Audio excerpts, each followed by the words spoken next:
दोस्तों, जैसा कि आप सबको पता है कि हम बीच बीच में एक गणित का पहेली लेकर के जरूर आता हूं। मुझे गणित से बहुत ही प्रेम है, इसलिए मैं चाहता हूं कि गणित का कुछ बातें भी आपके सामने प्रस्तुत करूं। तो आज की इस वीडियो में हम एक शानदार गणित का पहेली आपके सामने प्रस्तुत करने वाला हूं। केवल आप इस वीडियो को अंत तक देखिए, अगर मजा लेना है तो चलिए बिना टाइम वेस्ट किए हम इस वीडियो को शुरू करते हैं। तो देखिए, पहेली कुछ इस प्रकार है। होता क्या है, हम लोग 3 आदमी जाते हैं एक बुक खरीदने के लिए। हालांकि मुझे ही बुक खरीदना है, एक बुक है, उसे खरीदने के लिए हम लोग 3 आदमी जा रहे हैं और बुक मुझे खरीदना है। एक आदमी है ए और दूसरा है बी, ओके, और एक है हम समझिए सी। अब तीनों जा रहे हैं बुक खरीदने के लिए। अब बुक खरीदने के लिए गए तो ये बुक का जो दाम था वो था 47 रुपया। कितना था? 47 रुपया। अब जब हम तीनों यहाँ पर पहुँचे और ये बुक निकाला, वो दुकानदार दिखाया, हम पसंद कर लिए, इसी को लेना था, तो पता चला कि हम वहाँ पर पैसा लेके गए ही नहीं। बहुत बार ऐसा होता है कि आप दुकान चले गए, सामान ले लिए, लेकिन पैसा आपके पास है ही नहीं, तो बोलते दुकानदार को अरे पैसा घर में ही छूट गया। ऐसा होता ही नहीं होता है। तो उसी तरह से हम पैसा लेकर के नहीं गए। तो ए और बी के पास तो पैसा जरूर होगा, ऐसा नहीं कि मेरा पास नहीं तो उन लोग के पास भी नहीं होगा। उन लोग के पास पैसा था। अब क्या किए, दोनों से, ए से और बी से, दोनों से हम जो हैं 25-25 रुपया उधार लिए। कितना लिए उधार? 25-25 रुपया। जब 25-25 रुपया उधार लिए तो कुल मिलाकर के हम उधार कितना लिए? 50 रुपया लिए। अब 50 रुपया ये ए और बी से ले करके और दुकानदार वाला को दे दिए। अब उसको लेना था 47 रुपया, तो घुमा दिया 3 रुपया। वो क्या किया? घुमा दिया। जब घुमा दिया 3 रुपया, 1 रुपया, 1 रुपया, 1 रुपया, जब 3 रुपया घुमा दिया तो सोचे कि भाई यहीं पर इन लोग को 1 रुपया लौटा देता हूँ, क्योंकि भाई 3 रुपया है, 1 रुपया लौटा देंगे तो हमको 24-24 रुपया देना पड़ जाएगा, है कि नहीं। तो जब ये 1 रुपया लौटा दिया, ए को 1 रुपया दे दिया, यानी कि अब ए से कुल मिलाकर के 24 रुपया ही लिया, है कि नहीं, क्योंकि 25 रुपया लिया, 1 रुपया तुरंत लौटा दिया, यानी कि ए से 24 रुपया ही उधार लिया है कुल मिला के, है कि नहीं। अब बी को भी 1 रुपया क्या किया? लौटा दिया, यानी बी से भी 24 रुपया ही उधार कुल मिलाकर के लिया है कि नहीं। यहाँ से 1 रुपया ये खत्म हो गया। अब यहाँ से भी 1 रुपया खत्म हो गया। अब ए को कितना देना है? 24 रुपया। बी को कितना देना है? 24 रुपया। मेरे पास कितना बचा है? 1 रुपया। अब यहाँ पर देखिए, ये 24 रुपया देना है, और बी को भी 24 रुपया देना है। तो 24-24 कितना हुआ? 48। और 1 रुपया मेरे पास बचा हुआ है, उसको भी ऐड कर देंगे। तो 24-24 48 और 1 कितना हो गया? 49। अब यहाँ पर देखिए 1 रुपया गया कहाँ? क्योंकि हम उधार तो 50 रुपया लिए हैं। जब कैलकुलेट करेंगे तो आना चाहिए 50। तो हम जाने लगे तो देखे भाई इसको 24 रुपये लौटाना है, 24 रुपया इसको लौटाना है, 24-24 48 हुआ और 1 रुपया मेरे पास बचा है। तो 48 और 1 49 हुआ, 1 रुपया कहाँ गया?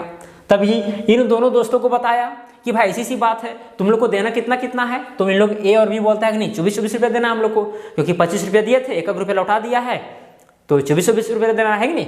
तो बोला हाँ हम तो जान रहे हैं, 24 रुपया तुमको देना है और 24 रुपया तुमको देना है, यानी 48 रुपया। और 1 रुपया मेरे पास बचा था, वो तो कितना हो गया? 49 रुपया। तो 1 रुपया कहाँ गया?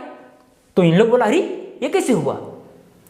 तो हम जो थे बोले इन लोग कि देखो 1 रुपया तुम लोग पास है कि नहीं है। तो इन लोग देखा दोनों पॉकेट, तब देखा कि हाँ भाई 1 रुपया तो है मेरे पास। अब हम भी देखे कि भाई मेरे पास भी 1 रुपया है।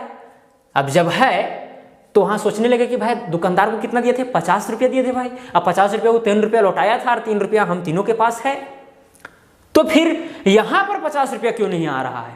सारा कैलकुलेशन तो ठीक है, जो 3 रुपया लौटाया था वो 3 रुपया तो हम लोग के पास है और दिए थे उसको 50 रुपया, क्योंकि उधार हम तुम लोग से लिए कितना लिए हैं? 50 रुपया लिए हैं, तो 50 रुपया होना चाहिए नहीं होना चाहिए। तो 24 और 24 48, यानी दोनों को लौटाना था 24 और 24 48, और 1 रुपया मेरे पास बचा हुआ है 100, कितना हो गया? 49। ये कैसे हुआ? सोचिए जरा, दिमाग लगाइए, सोचिए। खूब सोचने लगे, इसका हल नहीं निकला। जब घर गए तो फिर तीनों मिल करके बातें करने लगे अच्छा से। तो डिस्कस में ये निकला कि अरे यार दूसरा टैप से सोचते हैं तो 50 रुपया हो तो जाता है। तो ये बोलता है कैसे? बोलता है कि बी बोलता है कि देखिए 24 रुपया हमको देना है, यानी बी को 24 रुपया देना है और ये को देना है, यानी इन लोग 24 रुपया हमसे लेगा, है कि नहीं। तो 24-24 48 हुआ और 1 रुपया पहले लौटा दिया है, तो यहाँ पर 2 रुपया नहीं ऐड होगा। तो यहाँ 1 रुपया क्यों ऐड हो रहा है? हमको लौटाना कितना है ये जोड़ना है, यहीं पर आपको फंसा दिया गया है। सवाल आपको यहाँ पर ऐसा किया गया है कि आप फंस जा रहे हैं। 49 एक्चुअली आपको तो नहीं लाना है, 50 लाना है। अब 50 लाना है, इसका मतलब कि इधर उधर से नहीं जोड़ना है, जोड़ना एग्जैक्ट है। भाई 24 रुपया ए को देना है तो 24 लिखेंगे, 24 रुपया बी को देना है तो 24 लिखेंगे, तो 24 कितना हुआ, 48 हुआ। अब 1 रुपया पहले लौटा दिए हैं, तब 1 + 1 तो 50 तो हो रहा है, तो 49 क्यों आ रहा है? तो आप सोचते होंगे कि भाई तो 1 रुपया कहाँ गया, 1 रुपया मेरे पास तो बच जाएगा। नहीं, आप सोच के देखिए, दिमाग लगाइए, ये चीज नहीं जुटेगा यहाँ पर। उन लोग को जो लौटाए हैं वो जुटेगा, क्योंकि 50 रुपया हम उधार लिए तो हमको 50 रुपया ही लौटाना है। जब 50 रुपया लौटाना है तो भाई 1 रुपया पहले लौटा दिए हैं और 24 रुपये देना है, तो 24 48 और 1 49 और 1 50 तो होता रहा है। लेकिन अभी भी आप सोच रहे होंगे कि 1 रुपया तो बच जाएगा, नहीं बचेगा। आप सोचिए जरा ढंग से, देखिए 1 रुपया होता यहाँ पर क्या है, बता ही देते हैं।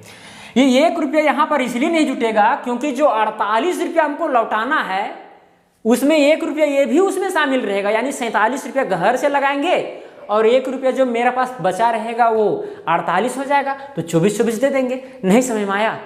अरे कुल मिलाकर के बुक कितना में खरीदे हैं, 47 रुपया में, तो हमको घर से 47 रुपया ही लगना चाहिए। तो घर से 47 रुपया लाएंगे और 1 रुपया मेरे पास बचा है, सो कितना हो जाएगा, 48 रुपया हो जाएगा। हो तो रहा है ऐसा ही हिसाब, लेकिन ये चीज आदमी नहीं समझता है। जब ये पहली किसी के पास आप करेंगे तो अचंभित हो जाएगा आदमी, है कि नहीं? लेकिन 47 रुपये में बुक खरीदा है, 1 रुपया उसके पास बचा था, 48 हो रहा है, 24 लौटा देना है। 1 रुपया पहले लौटा चुका है कि नहीं, 50 रुपये का तो हिसाब आ रहा है। 49 ये क्यों आपको फंसाया जा रहा है? ये सवाल ही में ही डिफॉल्ट है कि नहीं? तो आपको फंसना नहीं है, ध्यान देना है। और ये सब चीजें तभी स्ट्रांग हो सकती है जब आप मैथमेटिक्स को पढ़िएगा, ध्यान से रिवाइज कीजिएगा, प्रैक्टिस कीजिएगा। Mathematics my be easy bye practice, practice से ही इजी हो सकता है, अदरवाइज नहीं। केवल पढ़ने से नहीं होगा मैथमेटिक्स, उसको प्रैक्टिस करना पड़ता है, तो इजी हो जाएगा। आप दिमाग लगाने लगिएगा तो ये सब पहेली कुछ जान नहीं, इसमें कोई जान नहीं है, बहुत ही छोटा पहेली है। कुछ लोग तो इनका जवाब तो मन में ही दे दिए होंगे, लेकिन बहुत लोग 99% लोग यहाँ पर अचंभित हो गए होंगे कि भाई 49 रुपया ही क्यों आ रहा है।